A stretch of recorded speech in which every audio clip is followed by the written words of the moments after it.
Hey guys, so I basically wanted to do a video talking about all of the different things you can do before a siege to basically get the most out of your character. Obviously soon we're going to be fighting enemy and contesting the number 2 spot, so we really need everyone to be on top of their game. This is going to be a private video, just meant for people within Leviathan, so please don't share it to anyone outside of the guild. So the first thing that absolutely everyone should be doing is rotating at least 3 food buffs before the siege. You want to start rotating them before going for your villas, so what I will do is a few hours before the siege rotate 3 food buffs, sometimes 4, and maybe on the 3rd food buff I start going out and I start getting villas. It's currently a guild requirement to get 3 villas, so for that you're going to need 15 1 million gold bars and 27 100k gold bars. In total you get 9 villas. It's really important that you rotate your food buffs before going to villas, because sometimes we're going to have a really long 4-hour siege,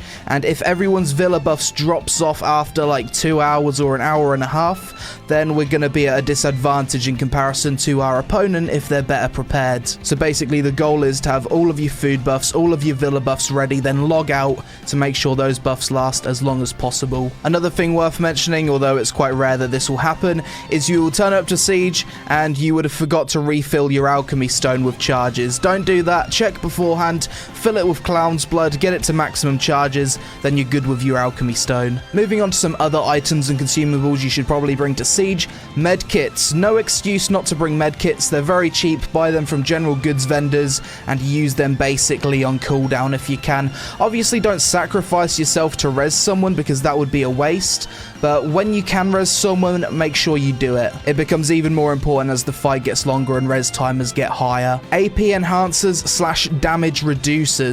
These are these shitty little elixirs that drop from Sawzens that give you a temporary buff for 5 minutes to your AP or damage reduction. So personally as a wizard I use AP enhancer for magic.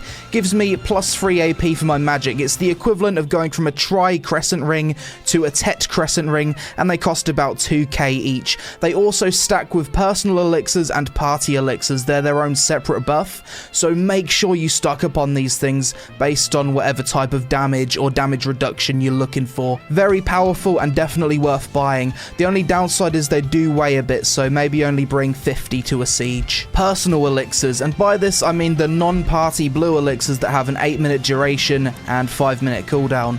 The only one worth getting is called Mix Manhunt Rage Elixir, which is a combination of Elixir of Perfect Human Hunt and Elixir of Endless Fury in one elixir.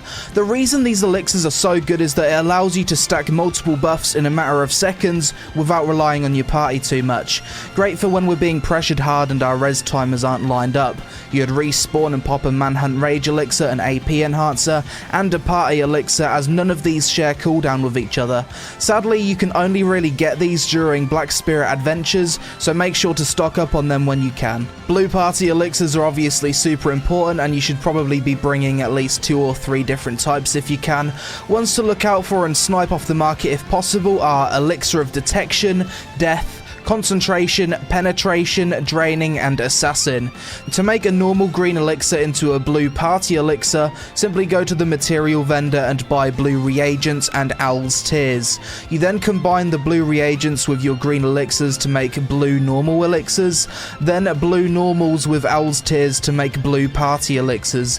It's important you do it in this order, as you can't turn a green party elixir into a blue party elixir, for example, so don't fuck it up. House buffs. This is something that can make a huge difference that not everyone takes advantage of.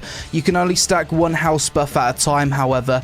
To use house buffs in a siege in the most least tedious way possible, I would recommend buying a temporary house close to your fort or to the castle, depending on if we're attacking or defending. Then move your house buffs over to that house, and if you get a spare 5 minutes for a break during the siege, then restock on your house buffs. They each last 1 hour. Ones I'd recommend are Imp Captain's Knife, if you can get hold of one. That's the red nose one. It gives you something like plus 15 additional damage. Or Muskan's Bloody Helmet, that's the best evasion one. Alternatively, you can get Ancient Slate Ornament, that's another evasion one, but it's not quite as good. Or you can use Ancient Camel Statue, that's another offensive AP one. Those are the 4 house buffs I tend to use. I start with an AP buff, then towards the end of the siege, when it's more about survivability with high respawn timers, I switch to the evasion house buff, if given the chance. You can't always refresh your house buffs during a siege, but if you can, it's going to give you an advantage. Event buffs, so things like Hot Black Tea, T-Bone Steak. We haven't really had many good event buffs recently, so keep an eye out with attendance rewards for that. You can also use those turkeys, which give you a big boost of HP, kind of use them similar to a whale potion. But if you've got any event buffs, it's always worth bringing it to the siege. Whale potions, these things are so fucking good, and whenever you get the chance to get them, you should always stock up because they're so worth it. It's going to save your life so many times in a siege, and a full guild of people with whale potions versus a guild of people without whale potions is obviously going to win, because it allows you to survive knockdowns from a class that could usually one combo you and escape most of the time. So always make sure to check attendance rewards. We've had a few attendance rewards with whale potions, and just stock up whenever you get the chance. Me personally, I've got about 1,000 of them at the moment, and I go through about 50 per siege, but it's definitely worth it. Whale tendon elixirs, these things are so fucking strong. They give plus 125 damage reduction for 30 seconds, that's the superior version, and the normal version gives plus 100 damage reduction for 30 seconds. We've been getting them quite a lot with events recently, things like the Black Spirit Adventures. You're going to want to set a notice on the marketplace for whale elixirs. Just type in whale, save that to favorites, and any whale consumable, whale potions, whale elixirs, make sure you get them, because if we coordinate a push with everyone using these potions, we're going to wipe guilds like Sovereign fairly easily. That's the difference between top 1 and top 3. They have all of that shit mandatory, whereas it's not as mandatory for us. So the more people that can start bringing these whale elixirs, the better. Whale elixirs, no one dies, everything up on main building, kill it. For fuck's sake. Outside of events like the Black Spirit Adventure and attendance rewards, it's only really possible to snipe these potions and elixirs or go whaling and make them yourself, but definitely worth getting. Loyalty plus 100 HP scroll. If you really want to min-max and get the most out of your character, it's worth getting this if you've got the spare loyalty and you've got nothing else to spend it on. Who knows, it could save your life 1 or 2 times. Perfume of Courage / Calc Elixir. These are the 2 most expensive consumables on this list of suggestions.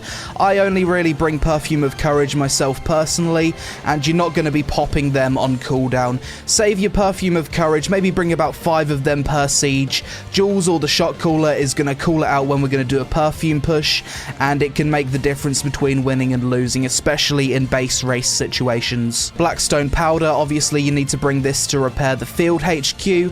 Very easy to get, just grind down some crystals. I bring about 300 Blackstone Powder to a siege. For Node Wars, you're going to want Polished Stone. I bring about 40 Polished Stone per Node War. And the final thing I'm going to suggest you to bring are Stun Traps. To get Stun Traps, you simply buy them from the guild vendor. To do this, however, you're going to need the Quartermaster rank in the guild. If you want Quartermaster, speak to Private Wiggles. He'll be more than happy to give it to you if you explain that you want it for Stun Traps. But yeah, I think that's pretty much everything I can think of that you should consider bringing to a siege if you really want to get the most out of your character. Additionally, something else we tend to do in Leviathan is dye our armor Shining Aqua during a siege to make it easier for people to res us. The reason is it's a bright color, but not everyone has value packs obviously, or Merv's palette. But if you do have a value pack and Merv's palette, dye all your gear Shining Aqua. It makes a big difference when it comes to resing. A few other bits of advice I can give you are as follows. In game settings, click hide all pets for a siege. It should help your FPS. I also recommend learning how to play the game with other players' effects disabled, as it gives you much better vision and FPS in a siege. The effects that you see are mostly irrelevant, and I've personally played a lot better since removing them. You don't need effects on to know when a Valk, Wizard, Sork or Berserker are gonna ulti. It's also a good idea to use the following name display settings in a siege. Display others' names on. Display party names. Do not display guild member names. The reason for this is the text from all of your guildies floods the screen and hurts your vision. Instead, you should really be keeping an eye on the mini-map to help with your siege positioning. A common mistake that we seem to do when following the ping as a group is leaving a snake trail. Try not to do this. It's better to move together as a group so people don't get picked off by mailers. Look at the minimap, we have ways to spread out. When following the ping, try to keep an eye on the minimap for white dots trying to gank us. If we're the ones getting engaged upon by the enemy, always start by using your super armor abilities so you don't get CC'd. If you get CC'd, you're basically dead. When attacking an enemy fort and we're told to leave by the shot caller, get out as quickly as possible, then immediately turn around and poke the respawners through the choke point or through the walls. Poke them inside, kick buildings, kick whatever you can. You stay outside. When sieging a base, you can attack and kill people and buildings through the walls easily, making it very hard for a guild to recover. Witches and wizards spread out around the base and do big damage. Witches, I don't want to see a single witch not hugging those fucking walls. Just surround their base. Come more to the right side where there are actually people.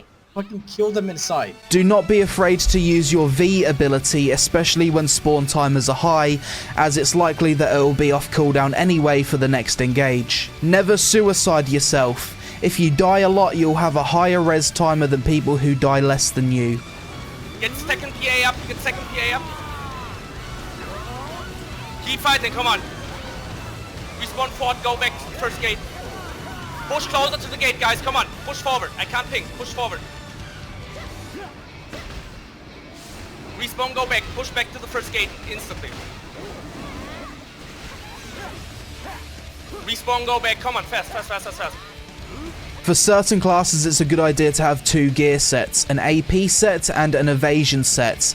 AP sets are most effective when respawn timers are low, however with high respawn timers, an evasion set becomes even more effective. For certain classes such as Witch or Wizard, using an MMO gaming mouse with multiple buttons will help you become a better player by switching from awakening to non-awakening abilities easily and more comfortably. You can get more quick slots by ticking the Use Auto Align quick slot in Settings Game.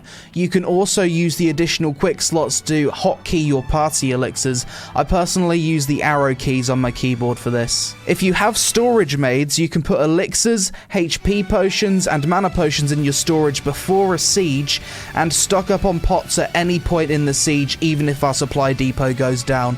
I do this all the time and it's very useful indeed. Make sure you sign up for siege and events on the website. Recently we had 100 out of 100 people sign on or off, which was awesome, so keep it up with that. And finally, make sure to follow what the shot caller says as best you possibly can.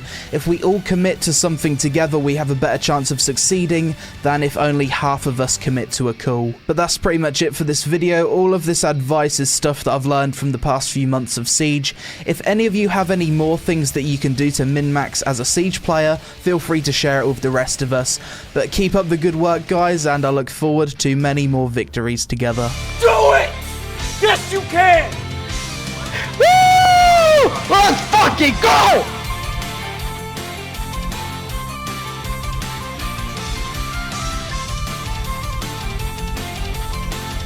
Stay together here.